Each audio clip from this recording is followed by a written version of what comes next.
Welcome everyone. कैसे हैं आप लोग दोस्तों। आज हम जो है कि प्रीवियस ईयर सीटेट का जितना भी क्वेश्चन है दोस्तों 2013 से मैं आप लोगों के कराने का कोशिश कर रहा हूं कि एक झलक आप लोग इसको भी देख लें तो एग्ज़ाम के पॉइंट ऑफ व्यू से किस तरह का क्वेश्चन पूछा जाता है और उसी लेवल का आप लोग भी तैयारी करें। हमारे यूट्यूब से करें, हम कंटेंट डालते ही हैं और आप लोग भी अपने से मेहनत कीजिए या और भी एक्स्ट्रा कोई यूट्यूब चैनल है तो उसका आप लोग सहारा ले सकते हैं। ऐसा नहीं है दोस्तों कि हम कह रहे हैं कि अपना ही मेरा ये चैनल को देखिए। आप लोग वीडियो अच्छा लगे तो लाइक सब्सक्राइब जरूर कीजिएगा। चलिए इस सेशन में आज का सवाल है,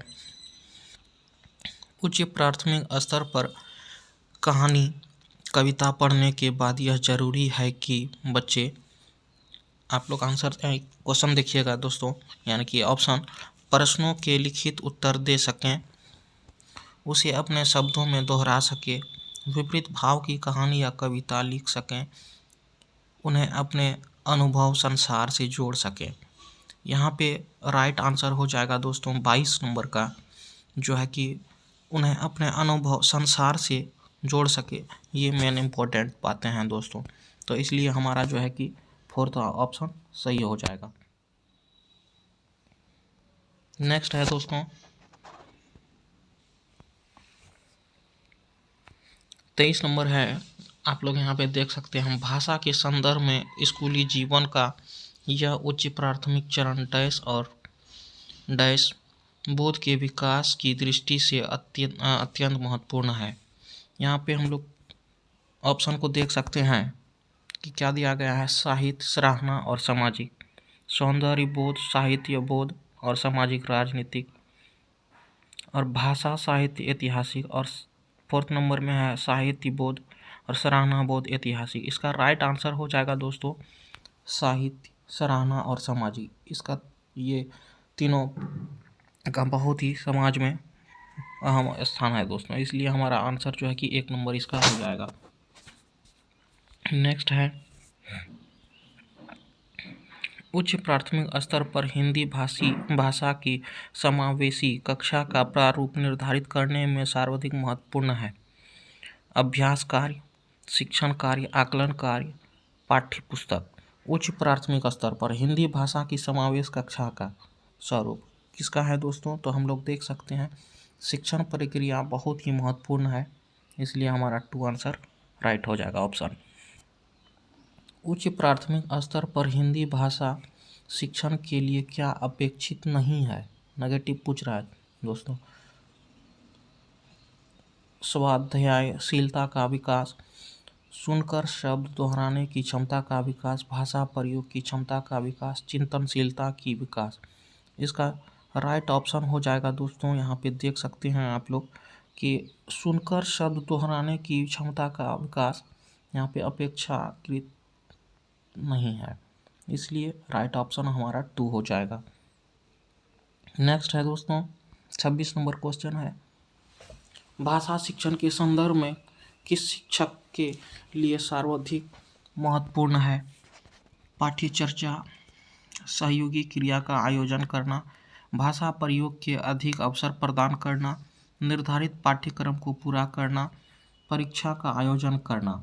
तो यहाँ पे जो है कि महत्वपूर्ण स्थान है दोस्तों भाषा प्रयोग के अधिक अवसर प्रदान करना, ये जो है कि बहुत ही अच्छा आंसर है। ये 2015 में पूछा गया है सवाल है दोस्तों।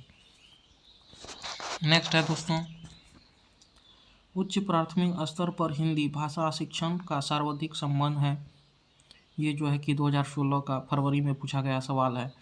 ऑप्शन है दोस्तों, पढ़ी सामग्री के बारे में आलोचनात्मक चिंतन से, हिंदी की व्याकरण व्यवस्था को जानने से, सृजनात्मक लेखन की अनिवार्यता से, हिंदी की ध्वनियों को सीखने से। सब सर्वाधिक संबंध किससे है, तो यहाँ पे 27 नंबर का राइट आंसर हो जाएगा 3 नंबर, सृजनात्मक लेखन की अनिवार्यता से। नेक्स्ट है दोस्तों 28 नंबर क्वेश्चन है, भाषा केवल अभिव्यक्ति का माध्यम ही नहीं बल्कि स्वयं के डैश का माध्यम है। इसका ऑप्शन आप लोग देख सकते हैं पढ़ने से, बातचीत करने से, सुनना और लिखना।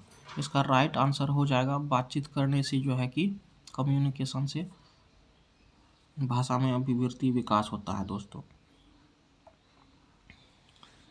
एक भाषा के अध्यापक को बच्चों में क्या करना चाहिए?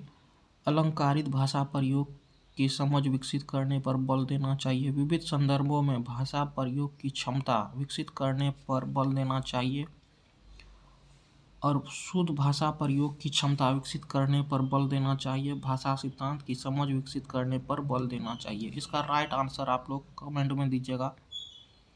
उसके बाद मैं बता देता हूँ आप लोगों को कि विविध संदर्भों में भाषा प्रयोग की क्षमता विकसित करने पर बल देना चाहिए। इसका राइट ऑप्शन 2 हो जाएगा दोस्तों। नेक्स्ट है 30 नंबर क्वेश्चन। यहाँ पे देख सकते हैं, सीटेट 2018 में पूछा गया है। कोई भाषा किसी भी लिपि में लिखी जा सकती है, इस कथन पर आपकी क्या राय है?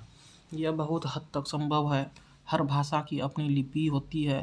भाषा और लिपि के बीच एक सीधा संबंध है। यह बिल्कुल संभव नहीं है। तो इसका जो राइट ऑप्शन हो जाएगा, हर भाषा की अपनी लिपि होती है। यह बात सही है दोस्तों, इसलिए हमारा जो है कि राइट ऑप्शन 2 हो जाएगा।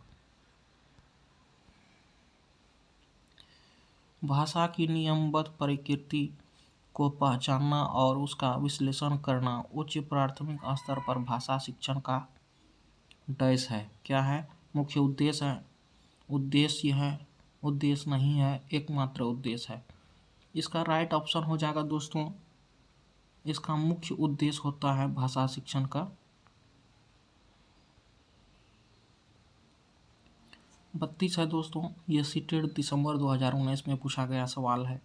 और यहाँ पे आप लोग देख सकते हैं सवाल को कि क्या दिया गया है। ज्ञान से संबंधित अन्य विषयों की समझ का विकास तथा उससे आनंद उठाने की क्षमता का विकास उच्च प्राथमिक स्तर पर भाषा सीखने का एकमात्र उद्देश्य है, एक महत्वपूर्ण उद्देश्य है, सर्वाधिक महत्वपूर्ण उद्देश्य है और सबसे कम महत्वपूर्ण उद्देश्य है। एक महत्वपूर्ण उद्देश्य है। इसका राइट ऑप्शन 2 हो जाएगा दोस्तों। इस तरह से हम लोग नेक्स्ट बढ़ते हैं। भाषा के संदर्भ में संचार माध्यमों का प्रयोग न केवल सामाजिक संवेदनाएं विकसित कराता है बल्कि डैश को समझने में सहायता करता है। विभिन्न माध्यमों के उपयोग को, विभिन्न माध्यमों के आर्थिक स्थिति को, विभिन्न माध्यमों की जानकारी को, विभिन्न माध्यमों की प्रयुक्त भाषा को। तो इसका राइट ऑप्शन हो जाएगा, विभिन्न माध्यम के प्रयुक्त भाषाओं को जानना बहुत ही सहायक हो जाता है। इसलिए हमारा 4th नंबर ऑप्शन सही होगा। आते हैं दोस्तों नेक्स्ट क्वेश्चन पर। 34 नंबर क्वेश्चन है, कक्षा 7 की शिक्षिका अपने विद्यार्थियों को पास के किसी एक शहर घूमने जाने की योजना बनाने के लिए कहती है।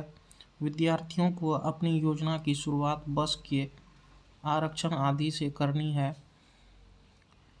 विद्यार्थी इस काम को 5-5 के समूह में करेंगे। बाद में यह समूह भ्रमण योजना साझा करते हैं तथा अंत में प्रारूप बनाते हैं।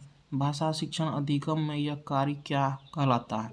ये जो है कि 2021 में, जनवरी 2021 में पूछा गया सवाल है दोस्तों। इसका ऑप्शन आप लोग देख सकते हैं। भाषा अधिगम के कार्य, भाषा अधिगम के लिए कक्षा चर्चा, समूह भाषा की उत्पत्ति करना, मानस मंथन।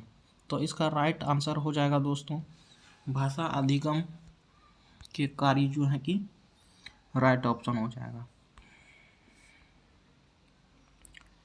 नेक्स्ट 35 नंबर है दोस्तों, संदर्भ विषयों जैसे विज्ञान, गणित, सामाजिक विज्ञान में विचारों, संकल्पनाओं तथा अर्थों को बताने के लिए भाषा का वैज्ञानिक उपयोग है। भाषा शिक्षण विषय के सहयोग से भाषा शिक्षण के लिए भाषा के इस पहलू को उपयोग करने की कोशिश करता है। इसे क्या कहलाता है?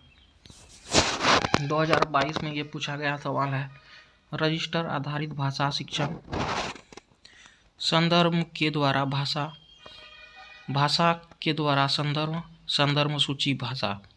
यहाँ पे इसका राइट ऑप्शन हो जाएगा दोस्तों रजिस्टर आधारित भाषा शिक्षण, जो है कि राइट ऑप्शन हो जाएगा 1 नंबर।